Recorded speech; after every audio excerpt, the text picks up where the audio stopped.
My name is Sarah. I was 17 years old.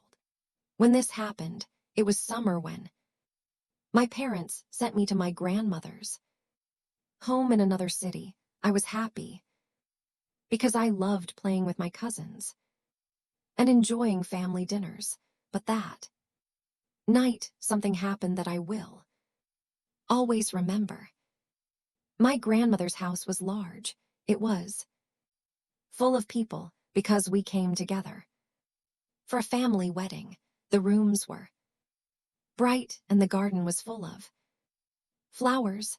Everyone was busy with cooking, music, and preparing clothes. I loved weddings because they meant food, dancing, and fun with cousins. I never thought danger could come in a place full of family.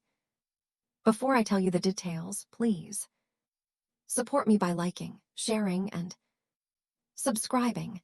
It gives me courage to share more true stories.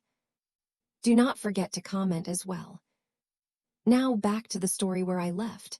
I played with my younger cousins in the garden that day. We laughed, ate sweets, and ran in the sun. My grandmother sat on a chair, smiling at us. My mother helped in the kitchen with the other women. The men talked loudly about guests, cars, and work. It felt like a happy time. I had no idea what was waiting for me that night. In the evening, the wedding songs began. My cousins and I clapped to the music. The bride sat in a red dress. The family took pictures and cheered. I also wore a new dress, and my aunt told me I looked grown up. I smiled shyly because I was not used to hearing that. The food was served and I ate until I was full. When the party ended, everyone felt tired. The children slept early and the women cleaned the kitchen. My grandmother told me I should rest because the next day would be busy again. She said, "Sarah, you can sleep in the guest room. It is quiet there." I thanked her and walked to the room. I felt safe because it was my grandmother's house, surrounded by family. The guest room was small but clean. There was a bed in the middle and a window open to the garden. I closed the curtain, changed my dress, and lay down. I thought about the music and the bride's smile. Slowly, I felt my eyes close. But the night had other plans for me. I woke when I heard the door open. At first, I thought it was my grandmother checking on me. I whispered, "Grandmother, is that you?" But there was no answer.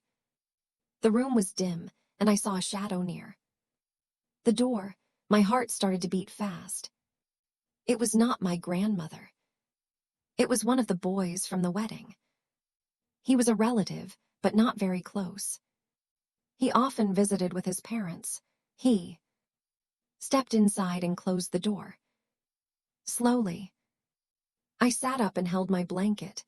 He smiled, but it was not a kind smile. He whispered, "Do not be afraid. I only want to talk." I felt my body shake. I said, "Please go, it is late. You should sleep." But he moved closer to the bed. I pushed my blanket around me tightly. My hands felt weak, but I spoke louder this time. "If you come near me, I will scream. Everyone will wake up." For a moment he stopped. His face looked dark and strange. I prayed in my heart that he would leave, but then he whispered again, "Be quiet, no one will know." I felt fear rise in me. I thought about my cousins, about my grandmother. I thought about what people would say if they found me with him. My throat felt dry, but I knew I had to be strong. I pushed him back when he reached out.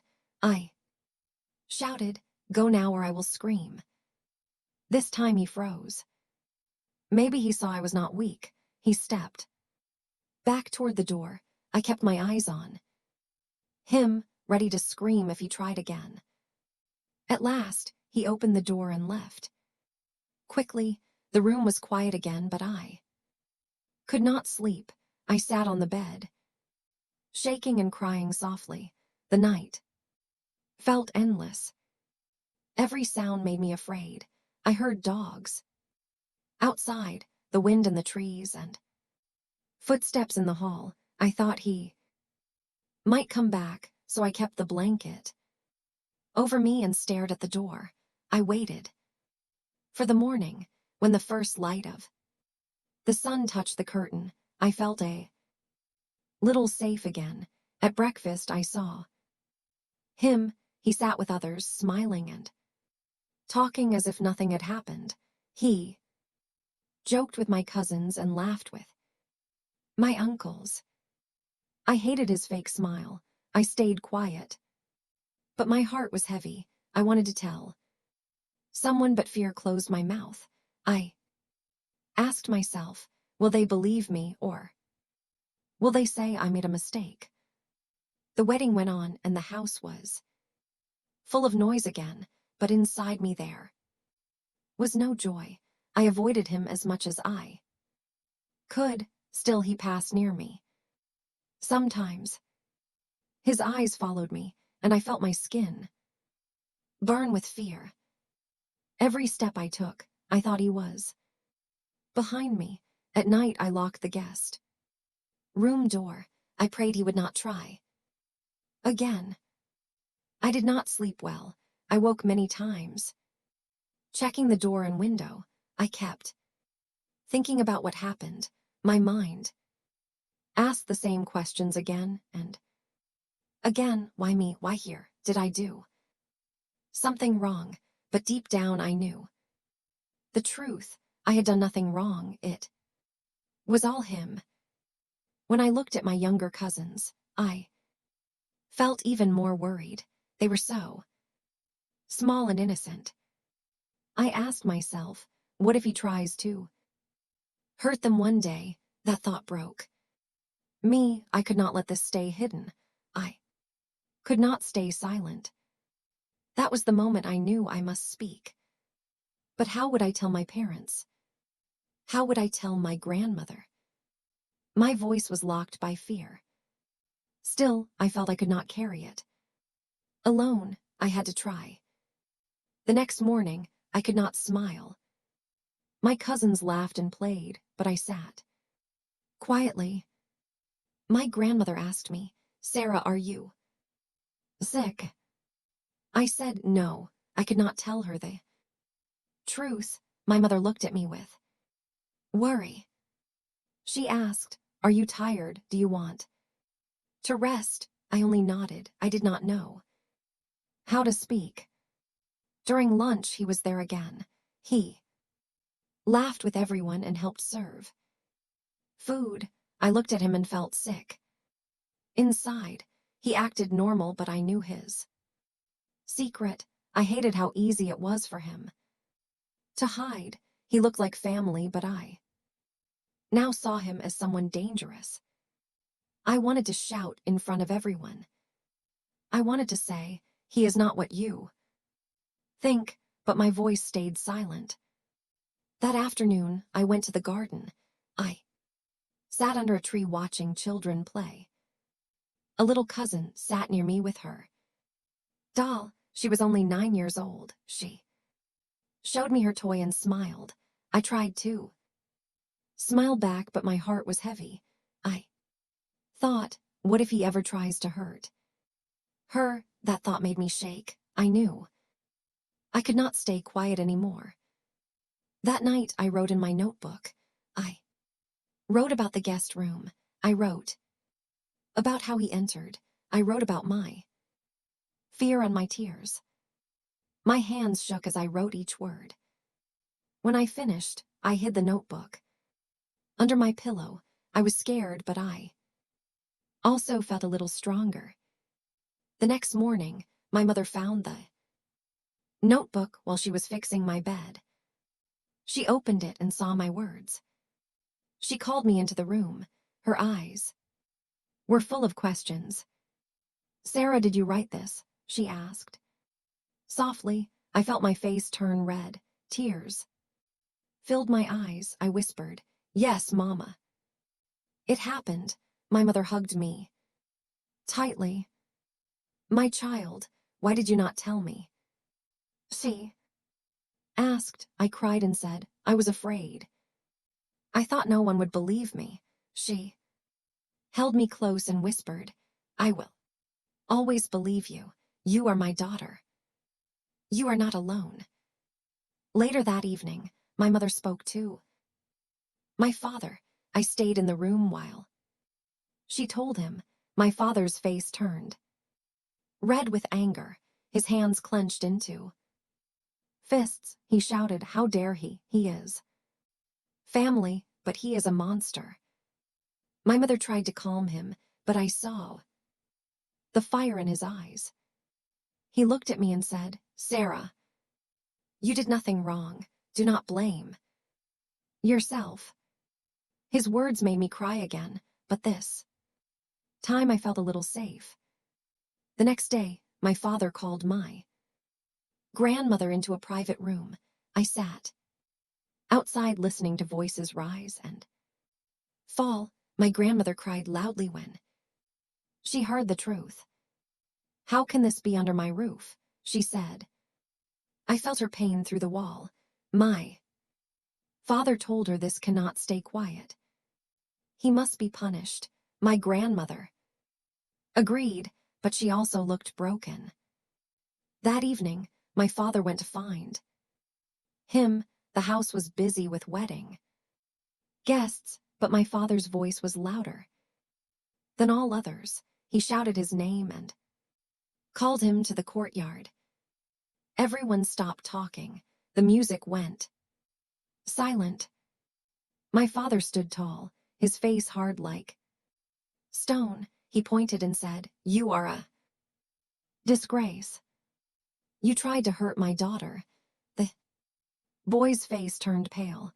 At first he denied it. He said, "No, uncle, I did nothing. She is lying." My body shook. When I heard him, I wanted to scream. But my father stepped closer and said, "If you lie again, I will go to the police. Everyone will know what you did." The boy's eyes filled with fear. He looked down and whispered, "I am sorry. I lost control." The crowd gasped. My aunts and uncles looked shocked. Some people cried, others whispered to each other. My father shouted again, "Sorry is not enough. You will answer for this." My mother held my hand tightly. I felt safe by her side. My grandmother cried and said, "Take him away. He cannot stay here." That night, the wedding house was no longer full of joy. The women whispered in the kitchen. The men spoke in angry voices. Some relatives tried to say, "Do not tell the police. It will bring shame." But my father stood firm. He said, "The shame is not ours. The shame is his. Silence will only hurt more girls." His words made me proud. I slept in my mother's arms that night. For the first time since the guest room, I felt I could rest. My mother stroked my hair and whispered, "You are safe. Now we will protect you." Tears still fell from my eyes, but they were mixed with relief. The next morning, my father went to the police station. He told them everything. He filed a complaint. The officers listened carefully and promised to act. My father came back and said, "It has begun. He will not escape." My mother smiled at me gently. "You are brave, Sarah," she said. "You spoke and now the truth is known." The wedding was no longer bright. The bride and groom still celebrated, but many guests left early. Some people looked at me with pity. Some whispered behind my back, I hated those looks. They made me feel small. But when I looked at my parents, I felt stronger. They stood with me. They believed me. At night, I thought about what happened. I remembered his words in the guest room. I remembered my fear. But I also remembered my father's strong voice in the courtyard. I remembered my mother's warm hug. I felt that maybe I could heal one day. I started writing again in my notebook. This time, my words were not only about fear, they were also about courage. I wrote, spoke. They believed me. I am not alone. Writing made me feel lighter. My diary became my friend. The days after were not easy. Some relatives tried to make my father stop the case. They said, it will bring shame to the family, people will talk. But my father answered, let them talk, I will not hide the truth. My daughter's safety is more important. His courage gave me courage too. At school, I stayed quiet. My friends asked, why are you so silent? I only smiled and said, I am fine. But inside, I was still fighting. I remembered everything again and again. Sometimes at night, I woke up sweating. But when I heard my mother's voice near me, I felt safe again. One day, while I sat with my cousin who was only 9, I told her softly, if anyone ever makes you feel bad, even if it is family, you must tell your parents, do not hide. She looked at me with wide eyes and said, will they believe me? I held her hand and said, yes, they will, and even if they do not, you must keep telling until someone listens. Her smile gave me hope. Slowly, I began to see that my story could help others. I thought, maybe if I speak, some other girl will speak too. Maybe she will not wait as long as I did. That thought made me stronger. The days after the wedding felt heavy. People still talked. Some looked at me with pity. Some looked with doubt. I hated those looks, but I remembered my father's words. The shame is not yours, it is his. Those words stayed in my heart. Weeks passed. The police came to speak with my father again. They asked questions. They asked me too. My hands shook as I told them the story. I was afraid, but my father sat beside me. He said, do not fear, just tell the truth. I spoke slowly, telling them how he came into the room, how I felt, how I pushed him away. When I finished, the officer nodded and said, you are brave. Later, they took him away for questions. I did not see him, but I heard from my father that he looked pale and weak. He tried to say sorry again. He tried to say it was a mistake, but my father told him, this is not a mistake. This is a crime. Life did not return to normal quickly. At school, I found it hard to listen. My mind often went back to that night. I saw the door, the shadow, the fear. Sometimes I woke in the dark, my body shaking, but when I heard my mother's soft voice or my father's strong steps, I felt safe again. I began to write in my diary every day. I wrote about the fear. I wrote about my parents' love. I wrote about courage. Writing helped me breathe. It felt like I was not alone. The pages listened to me when no one else could. One evening, my father sat with me. He said, Sarah, you are not weak, you are strong. Many girls stay silent. But you spoke. You should be proud.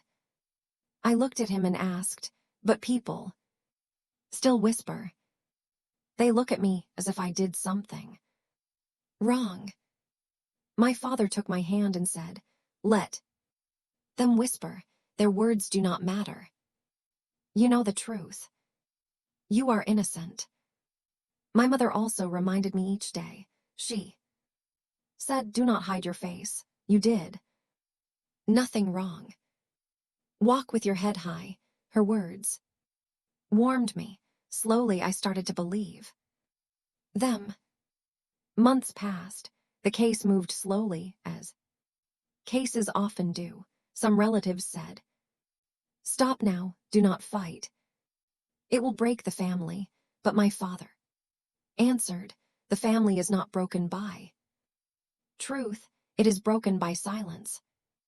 He never gave up. I admired him more than ever. When the day of the court came, I felt sick with fear. My father and mother went with me. In the court, I saw him again. He looked different now. His face was pale. His eyes were down. He was not the same boy who had smiled. In the guest room, he looked small, weak and afraid. The judge asked questions. I told my story again. My voice shook, but I kept speaking. My mother's hand was on my shoulder. My father stood strong beside me. I did not cry this time. I spoke clearly. The judge listened. The boy said nothing. He only looked at the floor. When we left the court, I felt lighter. I knew the fight was not finished, but I had faced him without fear. That was a victory for me. At home, I started to speak more openly. I told my younger cousins, if anyone makes you feel wrong, you must speak. Even if it is family, do not stay quiet. Some of them looked shocked. Some asked, but what if no one believes us? I told them, the right people will believe, and if not, keep telling until someone listens. I also spoke to girls at school. Sometimes they whispered about men who stared at them, or about being touched in crowded places. I told them softly, you are not alone. Do not blame yourself. If you feel unsafe, speak. Their eyes showed fear but also hope. Healing was not easy. Some nights I still cried. Some days I felt weak, but I also felt stronger each week. I studied harder. I wanted to build a future where I could stand tall, where I could never be broken again. One day, while writing in my diary, I realized something clear. I was not guilty. I had blamed myself for many nights, but it was never my fault. It was his choice, his action, his crime. That truth set me free. I forgave myself for staying silent in the beginning. I promised I would never blame myself again. My father often said, truth is a shield, lies are a knife. Never fear the truth. I held on to those words. My mother often said, courage grows when we speak. I held on to those words too. Months later, when the case was strong, he was punished. I did not feel happy, but I felt justice. I did not hate him anymore. I only felt pity. He had destroyed his own life with his actions. But I also felt proud of myself. I was no longer the silent girl in the guest room. I was Sarah who spoke, who fought, who survived. Now when I look back, I still feel the pain, but I also see the strength. I see my parents standing with me. I see myself speaking in court. I see myself telling other girls, you are not weak. You are not guilty. You are brave. I was 17 when it happened. I am older. Now, I am still healing, but I am stronger. My story is not only about pain, it is about courage. It is about speaking when it is hard. It is about hope. To every girl who listens to me now, I want to say this: you are not alone. Do not hide your voice if someone hurts. You speak if someone makes you afraid. Speak. Silence protects them. Speaking protects you. Your truth has power, and to every boy who listens, I want to say this: respect women. Do not see them as weak. Do not see them as bodies. Respect them as human, as equal, as important. A real man does not harm. A real man protects. We all go through hard times, but stories like this can help us feel seen. Thank you for watching, and come back for more real moments.